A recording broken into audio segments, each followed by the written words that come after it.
ថ្ងៃនេះឈប់សម្រាកដូច្នេះនាំសាលីជិះម៉ូតូដើរលេងប្រឡំឡើងមិនស្ទងមកក្តៅទេនេះបងប្អូនមើលផ្កាអីហ្នឹងនេះផ្កាគេគាត់ផ្កាឈូកស្អា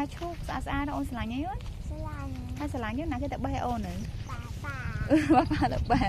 អូខេមកលើមើលប៉ាបេះមើលប៉ាបេះបានហើយមើលណូអូធំណូគាត់បេះចាបងមើលជាមួយគ្នា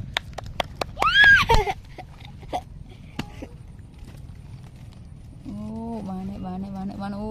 ខំប្រឹងណាយេអូមកមុខសាលីសប្បាយចិត្តណាស់បេះបាននេះអូខេបាក់នេះបាត់ណាបាក់នេះខាត់ហើយណែអីនេះស្អាតដែរយេអូជូនចំពោះសាលី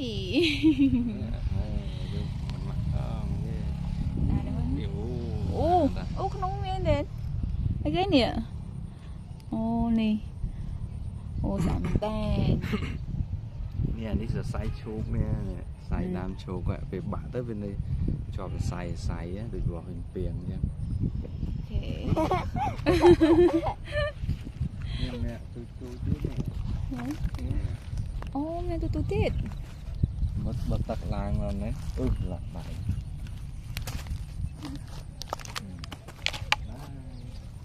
Okay,